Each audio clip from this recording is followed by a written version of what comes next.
Good evening. I'm Catherine Couric. A strong earthquake rocked the San Francisco Bay Area just moments ago. 6.9 is what we're hearing. Big enough to bring cities in Northern California to their knees. In 1989, the Loma Prieta earthquake sent a deadly shockwave across Northern California.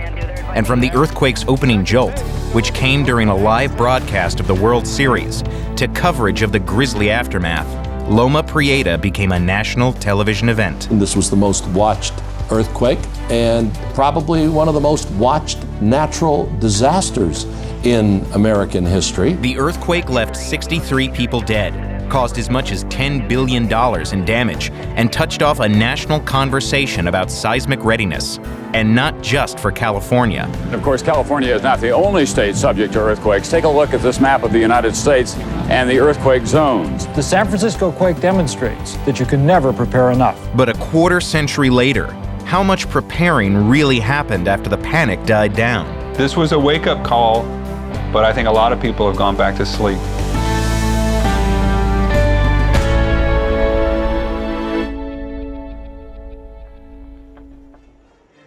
And home for the Giants, one of the most spectacular vistas on this continent. It was a fabulous October day. The weather was spectacular.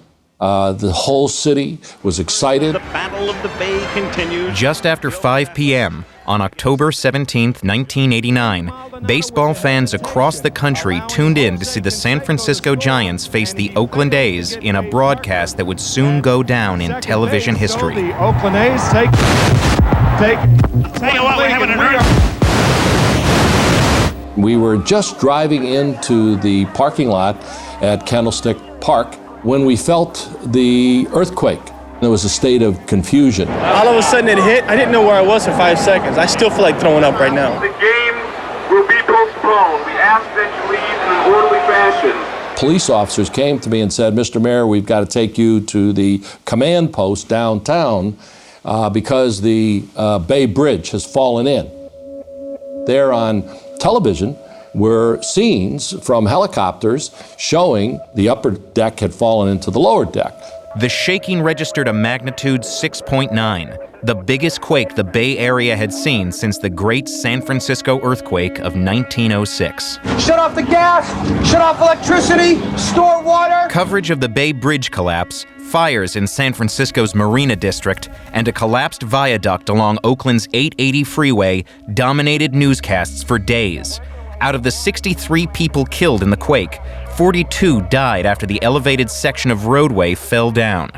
I don't know how the hell we're going to get them out, okay? We have one woman who's unconscious, bleeding from the head. The earthquake took its name from Loma Prieta Mountain, about 60 miles south of San Francisco, where scientists pinpointed the event's epicenter.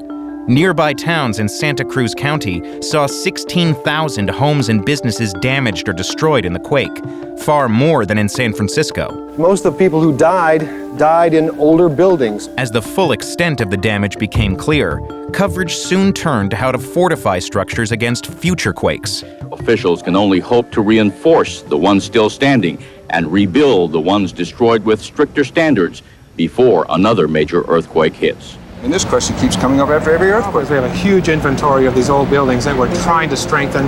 It's costly, it's very political, and there are very large social and economic costs that we have to bear. In California, the message largely got through. Authorities there have made efforts to boost seismic readiness after nearly every major shaker since 1933. But Loma Prieta in 1989, followed 5 years later by a 6.7 quake near the Northridge section of Los Angeles, sent the state's preparations into high gear. People's thinking was startled by the amount of damage. It was a slap up the side of the head. In the last 25 years, California taxpayers spent billions retrofitting mass transit and regional water systems, public buildings, and schools.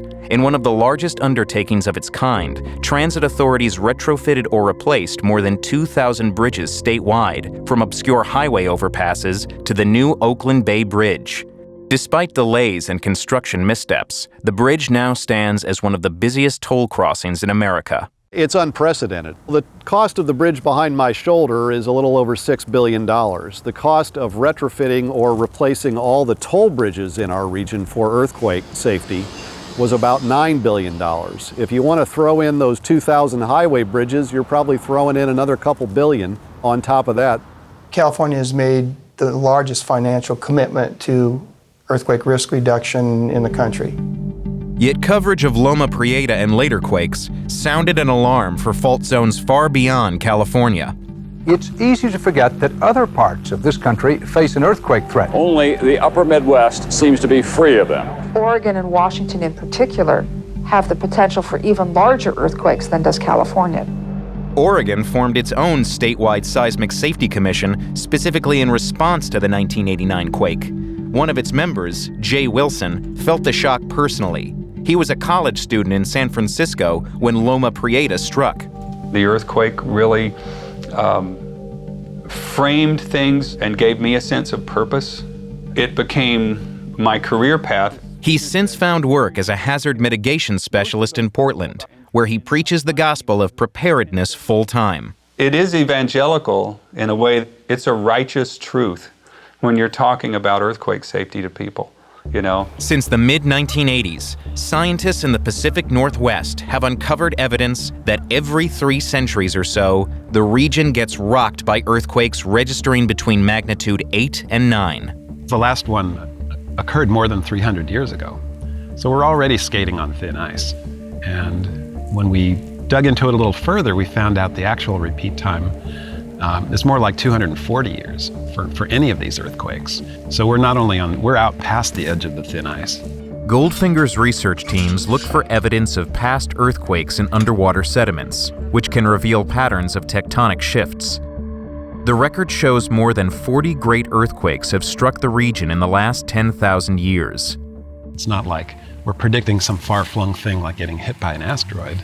There's a 100% chance of an earthquake. It's just a matter of what the time is. Is it going to be in the next 5 minutes? Is it going to be 500 years from now?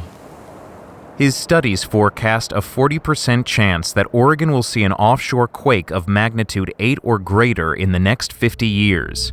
In the worst-case scenario, it could be a magnitude 9 mega event.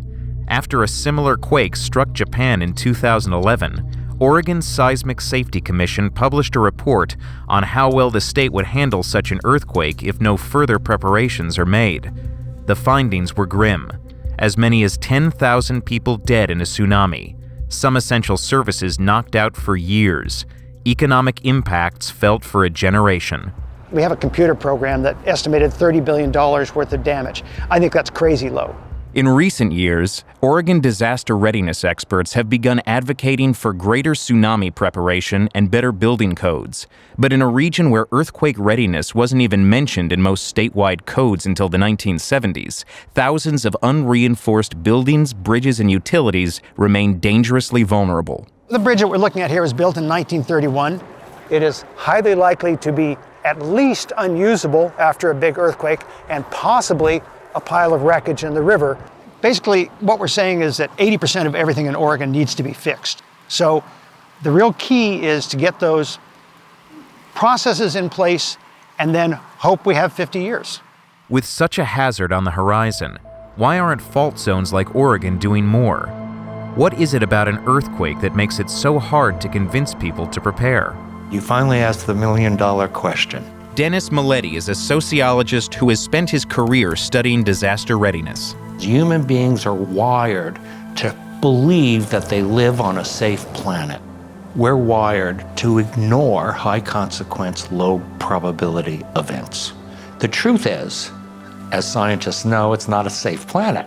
Earthquakes may be inevitable over the centuries, but the probability one will happen tomorrow is low. And Milletti says the difference between the level of preparation in California and Oregon is pretty easy to explain.